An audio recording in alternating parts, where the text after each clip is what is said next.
अस्सलाम वालेकुम students everyone, I hope all is okay. आप तो दैट इंशाल्लाह आप लोगों के लिए फिर से एक बार स्वागत है माइक्रोसॉफ्ट वर्ड की क्लास में। और आज की इस क्लास में आप लोगों के साथ में कंप्लीट जानकारी शेयर करने वाला हूं माइक्रोसॉफ्ट वर्ड के अंदर जो टैब है रिव्यू मेनू और इसके अंदर जो ऑप्शन है कंपेयर, रिस्ट्रिक्ट, एडिटिंग और हाइडिंग, ये तीन ऑप्शन आप लोगों के लिए जो है मैं आज इस वीडियो के अंदर सारे ऑप्शन जो है जो लास्ट वीडियो में जो है मैंने एक्सप्लेन किया है और ये तीनों जो है बन गया है। आज इस वीडियो के अंदर आप लोगों के लिए इसके बारे में मैं कंप्लीट इन्फॉर्मेशन शेयर करने वाला हूँ। स्टूडेंट्स आते हैं वीडियो की तरफ।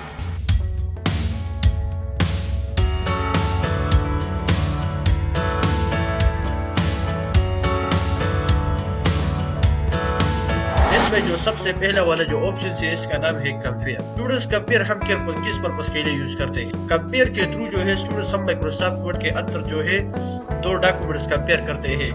एक जो है क्या है, हमने जो है कोई डॉक्यूमेंट्स वगैरह टाइप किया है, मसलन हमने जो है एक डॉक्यूमेंट टाइप किया है और इसके बाद जो है मैं कोई और अप्लाई के लिए देता हूँ और फॉर्मेटिंग अप्लाई करने के लिए कि इस पर जो है इसका फॉन्ट कलर चेंज करो, टेक्स्ट कलर चेंज करो, इस पे जो है अलाइनमेंट्स लगाओ, ये सारी चीजें इसके अंदर लगाओ। और इसके बाद जो नया वाला डॉक्यूमेंट जो मैंने जो है अप्लाई के लिए दिया था और इसके बाद हमने जो ओरिजिनल बनाया था वो दोनों हम कंपेयर करते हैं इस ऑप्शन के माध्यम से। ये आप लोगों के लिए प्रैक्टिकली मैं करता हूँ कि किस तरीके से जो है हम डॉक्यूमेंट्स कंपेयर करते हैं, ये इस ऑप्शंस के थ्रू करते हैं। इस पर मैं क्लिक करता हूँ, या तो देखो स्टूडेंट्स आप लोगों के लिए दो ऑप्शंस आया।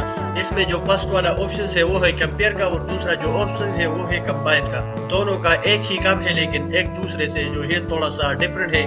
ये डिफरेंट भी आप लोगों के लिए मैं समझाता हूँ। कंपेयर पर जो है स्टूडेंट सबसे पहले मैं क्लिक करता हूँ कि जैसा मैंने इस पर क्लिक किया यहाँ जो है एक न्यू विंडो ओपन हो गया है। इसमें जो है क्या पूछता है, ओरिजिनल वाला डॉक्यूमेंट और रिव्यूज वाला डॉक्यूमेंट। रिव्यूज का मतलब यानी जिसमें चेंजेस हो गया है, जिस पर जो है नया फॉर्मेटिंग अप्लाई हो गया है, इस वाला डॉक्यूमेंट। उससे पहले जो है मैं ओरिजिनल वाला डॉक्यूमेंट सेलेक्ट करूंगा।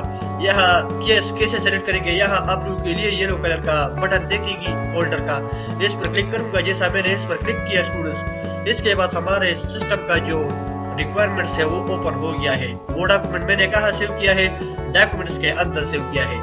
मैं ओरिजिनल डॉक्यूमेंट्स ओपन करूंगा यहाँ, क्योंकि मैंने जो है ओरिजिनल के नाम से सेव किया है। इस पर क्लिक करूंगा और इसके बाद ओपन पर क्लिक करूंगा और इसके बाद दूसरा वाला डॉक्यूमेंट सेलेक्ट करूंगा जिस पर फॉर्मेटिंग अप्लाई हो गया है, वो भी सेम काम है। यहाँ इस फोल्डर पर क्लिक करो, इसके बाद दोबारा मैं दूसरा वाला डॉक्यूमेंट सेलेक्ट, इसके बाद ओपन पर क्लिक करूंगा। स्टूडेंट्स दो डॉक्यूमेंट जो मैंने जो है बनाई थी वो आप लोगों के लिए मैंने सेलेक्ट किया। इसके बाद हम क्या करने हैं, इसके बाद क्या करूंगा, मैं सिंपली बस ओके पर क्लिक करूंगा। जैसा मैंने ओके पर क्लिक किया, यहाँ तो देखो स्टूडेंट्स एक विंडो न्यू ओपन हो गया है। ये ओरिजिनल वाला डॉक्यूमेंट से आप लोगों के लिए इस विंडो में देखेगी और वो जो डॉक्यूमेंट कॉपी वाला था जिस पर जो है एम्प्लॉय ने फॉर्मेटिंग अप्लाई किया था वो यहाँ आप लोगों के लिए देखेगी। इसमें जो है क्या चेंजेस होने की थी, फॉन्ट कलर चेंज किया है, टेक्स्ट कलर चेंज किया है, इस पर जो है अलाइनमेंट अप्लाई हो गया है। यहाँ इस विंडो में आप लोगों के लिए देखेगी कि इस पर जो है कौन सा फॉन्ट अप्लाई हो गया है। फॉन्ट का नाम जो है मोंसेराट ब्लैक बोल्ड फॉन्ट है और बोल्ड भी किया है, फॉन्ट भी अप्लाई किया है। इसके बाद व्हाइट टेक्स्ट और लाइन शेडो भी इस पर अप्लाई हो गया है। जो चीजें इस पर अप्लाई हो गया है वो यहाँ आप लोगों के लिए इस रिवीजन के अंदर देख, और जो आप लोगों के लिए वो डॉक्यूमेंट्स जिस पर अप्लाई फॉर्मेटिंग अप्लाई हो गया है वो यहाँ देखिए, और जो ओरिजिनल वाला डॉक्यूमेंट्स है वो यहाँ देखिए। राइट स्टूडेंट्स इसकी माध्यम से जो है हम डॉक्यूमेंट्स कंपेयर करते हैं। आई होप कि आप लोगों का माइंड जो है डॉक्यूमेंट कंपैरिजन पर क्लियर हो गया है। स्टूडेंट्स इस तरीके से जो है हम माइक्रोसॉफ्ट वर्ड के अंदर दो डॉक्यूमेंट्स कंपेयर करते हैं, ओरिजिनल डॉक्यूमेंट्स और इसके अंदर जो है जिस डॉक्यूमेंट पर फॉर्मेटिंग अप्लाई हो गया है वो डॉक्यूमेंट। इसके बाद जो नेक्स्ट ऑप्शन है वो है कंपेयर का, वो है कंबाइन का। कंबाइन का ऑप्शन मैं आप लोगों के लिए सिखाता हूँ कि कंबाइन किस तरीके से करेंगे। हम दो डॉक्यूमेंट्स अपने एक दूसरे के साथ किस तरीके से हम इसका कंपैरिजन हम करते हैं, आइए इसका तरीका भी समझते हैं। यहाँ इस पर क्लिक करूंगा और ये भी यहाँ से डिलीट करूंगा। इस कंपेयर के अंदर जो नेक्स्ट ऑप्शन है वो है कंबाइन का। इस पर मैं क्लिक करता हूँ, कंबाइन के ऑप्शन पर जो है मैंने क्लिक किया, ये विंडो ओपन होगी। सिंपली जो है इस बटन पर क्लिक करें, ये येलो कलर का बटन आप लोग के लिए देखेगी फोल्डर का, इस पर क्लिक करें और यहाँ से जो है डॉक्यूमेंट सेलेक्ट करें। मैं यहाँ से ओरिजिनल वाला डॉक्यूमेंट सेलेक्ट करता हूँ। एक ओरिजिनल वाला नेम से जो है हमारे पास सेव है और दूसरा जो है कॉपी के नाम से सेव है। मैं यहाँ से कॉपी वाला भी सिलेक्ट करता हूँ और इसके बाद ओपन करता हूँ। ओपन पर क्लिक किया जैसा, इसके बाद जो है दोनों डॉक्यूमेंट्स हमारे साथ आ गया है। ये ओरिजिनल है और एक जो है रिव्यूज वाला है। इसके बाद मैं ओके पर क्लिक करूंगा। जैसा मैं ओके पर क्लिक करूंगा स्टूडेंट्स, यहाँ तो देखो स्टूडेंट्स आप लोगों के लिए ये डॉक्यूमेंट्स आ गया है कॉम्बिनेशन का। ये आ गया है स्टूडेंट्स आप लोग के लिए। यहाँ देखिए स्टूडेंट्स, इस तरीके से हम दो डॉक्यूमेंट्स कंपेयर करते हैं। कैसे कंपेयर करते हैं? ये कॉपी वाला डॉक्यूमेंट्स है और ये जो है ओरिजिनल वाला डॉक्यूमेंट्स है। यहाँ आप लोग के लिए देखेगी राइट स्टूडेंट्स। और यहाँ जो है इस पर जो फॉर्मेटिंग अप्लाई हो गया है वो यहाँ आप लोग के लिए देखेगी कि दूसरा कॉपी वाला जो डॉक्यूमेंट है वो किस तरीके से ओरिजिनल वाले डॉक्यूमेंट से जो है अलग है। इसका कॉम्बिनेशन आप लोगों ने सीखा है स्टूडेंट्स। कंपेयर की तरह जो है इसका कॉम्बिनेशन भी इस तरीके से जो है हम अपने डॉक्यूमेंट पेयर भी करते हैं और एक दूसरे के साथ जो है इसका कंपैरिजन भी करते हैं। कंपैरिजन का मेथड आप लोग के लिए जो है मैंने आप लोग के साथ शेयर किया और इसके अदर दिन जो है आप लोग के साथ कंपेयर का मेथड भी शेयर किया। स्टूडेंट्स आई होप कि आप लोगों का अमल जो है इन दोनों ऑप्शंस पर भी क्लियर हो गया है। इसके बाद जो नेक्स्ट ऑप्शन है वो है रिस्ट्रिक्ट एडिटिंग का। इस ऑप्शन की मदद से हम कौन सा वर्क परफॉर्म करते हैं? इनके थ्रू स्टूडेंट्स हम अपने डॉक्यूमेंट्स को, अपने नोट्स को सिक्योरिटी प्रोवाइड करते हैं। इस ऑप्शंस के माध्यम से हम जो है सिक्योर बनाते हैं। इस तरीके से सिक्योर बनाते हैं स्टूडेंट्स। लेट्स सपोज हमने जो है एक पेपर टाइप किया है, मैं चाहता हूँ कि यह पेपर जो है मैं सिक्योर करता हूँ, मुझके अलावा और जो है इसके अंदर कोई चेंजेस वगैरह नहीं करता, बस ओनली जो है रीड ओनली हम रीड भी करते हैं और हम जो है फॉर्मेटिंग भी अप्लाई करते हैं इसके अंदर। और इसके अलावा मुझके अलावा जो है कोई और लोग जो है हमारे पेपर पर फॉर्मेटिंग भी नहीं अप्लाई करता और ना जो है इसके अंदर और कोई चीजें वगैरह भी ऐड करता है। तरीके से जो है हम ये सिक्योर बनाते हैं। कंडीशन मैंने आप लोगों के साथ शेयर किया कि मैं जो है और रीड ओनली बनाता हूँ, तो रीड ओनली के लिए हम क्या करते हैं, इनको पासवर्ड लगाते हैं।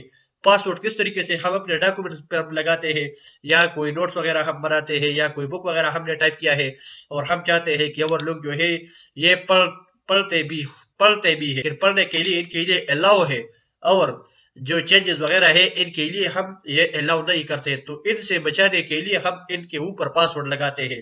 पासवर्ड जो है रिव्यू मेन्यू के अंदर जो है रिस्ट्रिक्ट एडिटिंग पर हम क्लिक करते हैं।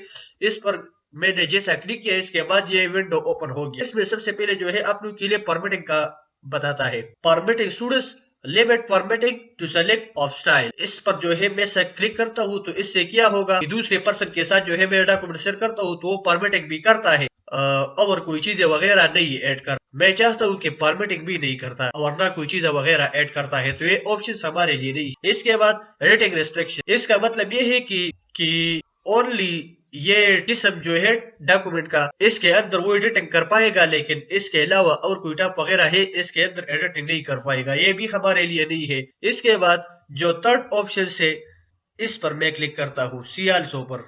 इस पर मैं क्लिक करता हूँ और इसके बाद ये स्टार्ट एंड करेक्शन प्रोटेक्शन इस पर क्लिक करता हूँ। जैसा मैंने इस पर क्लिक किया यहाँ एक विंडो ओपन हो गया है। आप लोग के लिए देखेंगे यहाँ से क्या पूछता है मुझसे, एंटर न्यू पासवर्ड। यहाँ जो है आप जिस डॉक्यूमेंट पर या जिस एप्लीकेशन पर या जिस बुक पर पासवर्ड लगाते हैं वो आप जो है सिक्योर करना चाहते हैं, दूसरे लोगों को ना एडिटिंग करने की इजाजत देते हैं और ना और कोई चीज ऐड करने के लिए। तो इनसे बचाने के लिए यहाँ पासवर्ड एंटर करो। वो मुझसे ये पूछता है, मैं क्या पासवर्ड एंटर करूंगा, मैं यहाँ एंटर करूंगा 1 2 3 4 5 और ये पासवर्ड दोबारा यहाँ री एंटर 1 2 3 4 5। ये मैंने एक पासवर्ड लगाया और ओके पर क्लिक करता हूँ।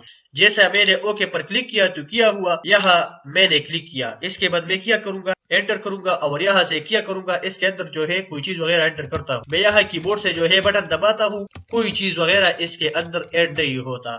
और इसके बाद मसलन मैं चाहता हूँ कि मैं यह सेलेक्ट करता हूँ और डिलीट करता हूँ, तो कीबोर्ड से मैंने जो है डिलीट बटन दबाया बार बार, लेकिन वो डिलीट नहीं हुआ क्योंकि वो जो है मैंने एनक्रप्ट किया है, इनके ऊपर जो है मैंने पासवर्ड लगाया है। इसके बाद मसलन मैं चाहता हूँ कि इनका टेक्स्ट कलर मैं चेंज करता हूँ, तो यहाँ होम मेन्यू में आ जाऊंगा। यहाँ तो देखो सारे ऑप्शन जो है डीएक्टिवेट हो गया है, कलर भी इनके ऊपर हम नहीं अप्लाई करते हैं। मसलन मैं चाहता हूँ कि मैं ये बोल्ड करता हूँ तो सारे ऑप्शन जो है डीएक्टिवेट हो गया है। ये किस तरीके से हम दोबारा एक्टिवेट करेंगे अपने लिए, मैं चाहता हूँ कि ये रीड ओनली है, बस ओनली मैं यूज करता हूँ और कोई चीज वगैरह नहीं। अपने लिए किस तरीके से दोबारा लाते हैं, तो आपको इस वजह से ऑलरेडी पासवर्ड याद होगा, आपने जो है इस पर अप्लाई किया है। यहाँ से रिव्यू मेन्यू पे आ जाए, यहाँ जो है दोबारा इस पर क्लिक करें। जैसा इस पर क्लिक करेंगे यहाँ स्टॉप प्रोटेक्शन पर क्लिक करो। जैसा इस पर क्लिक करेंगे आप तो यहाँ वो वाला पासवर्ड एंटर करें जो आपने इस पर लगाया। मैं ये एंटर करता हूँ 1 2 3 4 5 एंटर किया। इसके बाद ओके पर क्लिक करता हूँ। जैसा मैंने ओके पर क्लिक किया स्टूडेंट्स, ये वाला पैराग्राफ मैंने सेलेक्ट किया। मसलन मैं चाहता हूँ कि मैं डिलीट करता हूँ, तो यहाँ डिलीट पर क्लिक करूंगा, वो डिलीट हो गया। दोबारा कंट्रोल जेड करता हूँ, दोबारा आया। इसके बाद मसलन मैं चाहता हूँ कि मैं और टेक्स्ट ऐड करता हूँ। स्टूडेंट्स इस तरीके से जो है हम टेक्स्ट वगैरह ऐड करते हैं।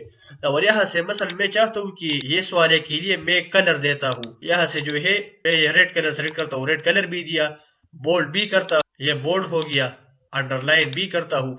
स्टूडेंट्स ये किस वजह से मैंने किया, अगर आप जो है कोई बुक वगैरह आप लोगों ने बनाई है और आप चाहते हैं दूसरों लोगों से ये बचाते हैं टाइम पर, जो है आप ये ऑप्शंस की यूज करते हैं, right students. Students I hope कि आप लोगों का माइंड जो है इस ऑप्शंस पर क्लियर हो गया है रेस्ट्रिक्ट एडिटिंग पर। इसके बाद यहाँ जो नेक्स्ट ऑप्शन है वो है हाइड लिंक का। और इन ऑप्शंस की माध्यम से हम क्या करते हैं स्टूडेंट्स, हम चाहते हैं कि मसलन मैं जो है ऑनलाइन क्लास लेता हूँ स्टूडेंट्स के लिए, ऑनलाइन कोई चीज़ वगैरह पढ़ाता हूँ और यहाँ से मैं पेन पर राइटिंग करता हूँ। आप लोगों ने जो है देखी हुई बाज लोग वो जो है पेन के थ्रू या मार्कर के थ्रू जो है लेक्चर देता है लोगों को, और वो चीज़ जो है वो डायरेक्ट लिखता है। मैं वही आप लोगों के लिए प्रैक्टिकली मैं करता हूँ। लेकिन जहाँ स्टूडेंट्स लेट्स सपोज ये एक लाइन मैंने ड्रॉ किया, इसके बाद दोबारा रिव्यू मेनू पर क्लिक किया और जैसा रिव्यू मेनू पर क्लिक किया यहाँ हाइड पर क्लिक करता हूँ। जो चीज़ मैं सिखाता हूँ और मैं चाहता हूँ कि ये चीज़ मुझसे गलत हो गया वो हाइड करता हूँ, तो इसे हाइड करने के लिए हम इस ऑप्शन का यूज करते हैं हाइड लिंक का। हम जो है लेक्चर देते हैं और लेक्चर के थ्रू जो है हम हेड पर जो राइटिंग करते हैं और वो दोबारा हम जो है रिमूव करते हैं, तो इस ऑप्शन का यूज हम करते हैं, राइट स्टूडेंट्स आई होप कि आप लोगों का माइंड जो है compare restrict editing hide link पर अच्छी तरीके से क्लियर हो गया है। स्टूडेंट्स सारे लोगों को जो है मैं रिक्वेस्ट करता हूँ, जिन लोगों ने यहाँ तक ये वीडियो देखी हुई तो प्लीज इस वीडियो के लिए लाइक तो जरूर बनता है, एक लाइक तो। और जिन लोगों ने अभी तक हमारा चैनल को सब्सक्राइब नहीं किया है और आप लोगों ने जो है एक चीज भी सीखा है इस वीडियो से, तो प्लीज जरूर चैनल को सब्सक्राइब करें और ये वीडियो अपने दोस्तों के साथ जरूर शेयर कीजिए, क्योंकि इसको भी compare restrict editing hide link के बारे में इंफॉर्मेशन आ जाए इसकी माइंड में, और वो भी जो है इससे बेनिफिट से जो करेगा वो अपने दोस्तों के साथ जरूर करेगा शेयर। स्टूडेंट्स और मुझे दुआओं में याद रखें। नेक्स्ट वीडियो के लिए मुझे इजाजत दें, तब तक अपना ख्याल रखें। Thank you so much for watching videos. Dear guys, I hope to go. I'll see you next time.